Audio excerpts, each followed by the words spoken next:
Viridian, The Green Guide, written by Clouds, read by Distracted by Books, Chapter 86, Tightrope. Katsuki had trouble staying present as he sparred with Shinso at the beach after school. The past 48 hours had felt like a frickin' whirlwind even before the exercise. But then it got even worse when he figured out that not only had Izuku become a vigilante since the last time he saw him, but he'd also frickin' trained one of the strongest people in their frickin' class. Obviously, Kaminari had never said a word about being trained by Viridian, but Katsuki had spent most of last night watching every single video anyone had ever captured of Izuku fighting, and he'd picked up enough to recognize his distinct fighting style. Take away the pipes and slingshot, add a taser, and what was left would look exactly like Kaminari had while fighting Yaoyorozu. They were probably friends. In fact, Katsuki wouldn't be surprised if Denki was closer to Izuku than he'd ever been, and he wasn't quite sure how to feel about that. On the one hand, he was glad that Izuku had found a friend who probably treated him as well as he deserved. But on the other, more selfish hand, Katsuki couldn't help but feel like he'd lost something important.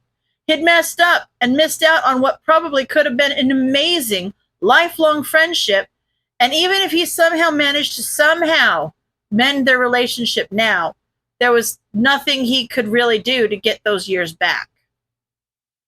Shinso shouted triumphantly as he managed to knock Katsuki off his feet for the first time since they'd started sparring an hour ago. He was still smirking as he helped Katsuki up and offered him a bottle of water. "Not that I'm complaining about being able to beat you, Bakugo, but what's up with you?" Shinso asked after he chugged the entire bottle in one go. "Your head is someplace else today." Katsuki glared at him. "None of your business." All of a sudden, his mind went blank and all the tension released from his body like he was a puppet that had just had its strings cut. "Sit down and breathe slowly." Despite the fact that he had every intention of cursing Shinso out, Katsuki couldn't stop his body from obeying. Before he knew it, Katsuki found himself relaxing for the first time in weeks. The stress gradually started to melt away with every order Shinso gave him. But from what he could tell, the exact opposite was happening to Shinso. The longer he kept Katsuki under his hold, the more tense and insecure he became. It was no wonder those extras at his middle school had decided to target him.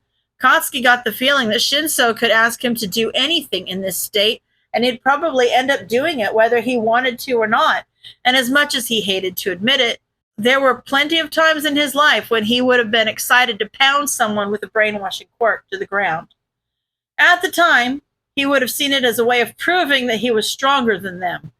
But now it was obviously just discrimination, plain and simple. Shinso could be a dangerous villain with that quirk if he chose to be, obviously. But here he was, forcing Katsuki to meditate and proving that he could use his gifts to save people.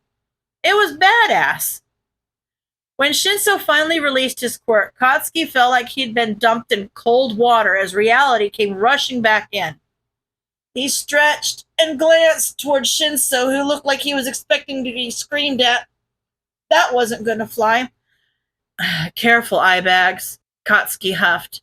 "Any longer of that and you were going to have to explain to my old hag why you had to carry me home snoring. Come on, let's go another round." Shinso narrowed his eyes suspiciously. "You're not going to say anything about, What's there to say?" Katsuki shrugged confidently. "You're going to be a hero with that quirk, so you may as well practice it, and I needed the break. Now, are you going to keep me waiting, or are you going to spar with me again now that I'm loose?" Shinso narrowed his eyes.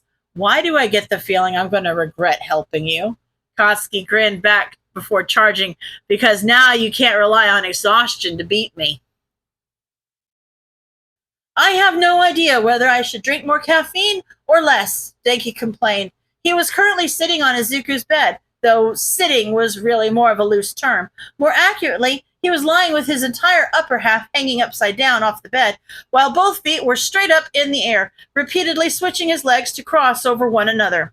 He hadn't stopped moving since he'd shown up 20 minutes ago, telling him that All Might had officially given him One for All.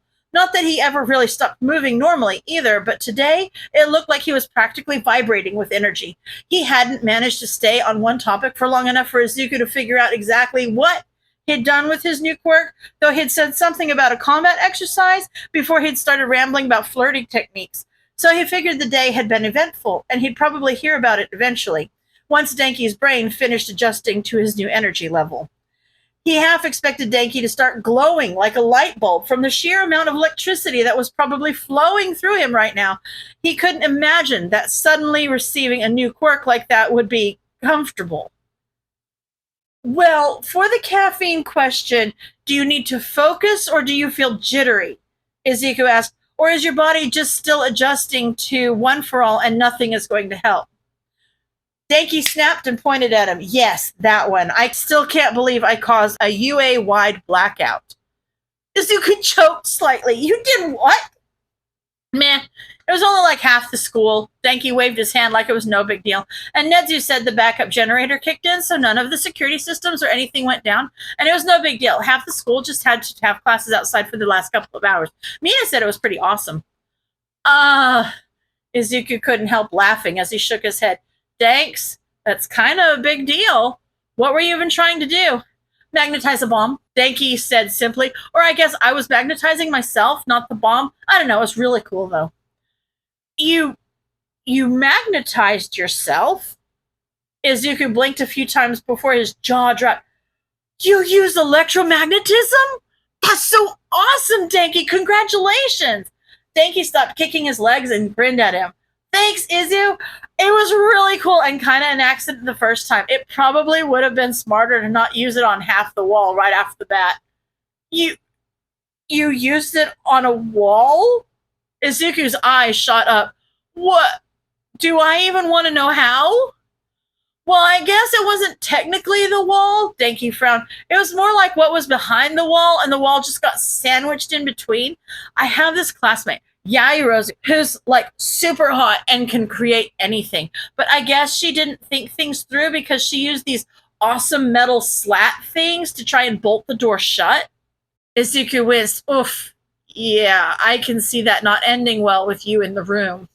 Denki nodded seriously. It would have been fine against anyone else, but yeah, way more electricity came out than I was planning on, obviously, because like one for all. And I tried to pull it back, but then it ended up wrapping around me and boom, I'm a magnet. That has so many possibilities. Izuku muttered, can you repel metal objects as well or just attract them? Denki shrugged, no idea. I think I can just attract them, maybe. I haven't tried repelling them. We'll have to experiment with that then, Izuku said, pulling out a new notebook. In All Might, One for All affects his muscles, right? Yeah, it makes him super buff. Denki flexed. But I think that's just the quirk, because the him in my head is like a freaking skeleton. I didn't even recognize him. Izuku immediately stopped scribbling. What? Denki looked at him. The All Might that One for All put in my head is like super skinny. He's not muscular at all. And his bangs are all limp too. Does that mean that he has muscles in his hair? Izuku looked at him in shock. He wasn't quite sure what was more shocking, the fact that Denki suddenly knew about All Might's skinny form, or the fact that the reason he knew about it was not that All Might told him, but that he apparently had a version of All Might living in his head now. Between his research into All for One and what Denki and All Might had told him about One for All, Izuku considered himself somewhat of an expert on quirk transfer at this point.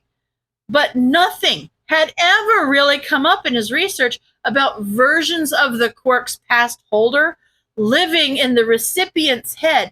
So either this was a One for All thing, or it was something that people didn't talk about in their attempt to pass off the quirk as their own. Either was a distinct possibility at this point. Izuku exhaled slowly and put his pencil back to the paper. Is it just All Might, or do you have all the other past holders as well? Denki hummed and sat up. They kept introducing themselves by their numbers, so yeah, I think I've got all of them. Or like leftovers of them anyway. Just whatever they left behind when they passed the quirk on to the next person. I can only talk to them when I'm shorted out, though. But they said that's not normal. Apparently, I'm not supposed to be able to talk to them at all. The layer that protects you from rejecting the quirk must insulate you from them, Izuku theorized, scribbling frantically. And you said that All Might's skinny form is the one that showed up, not his muscle form, like when he activates his quirk? Denki nodded. Do you think he ever looks like that IRL?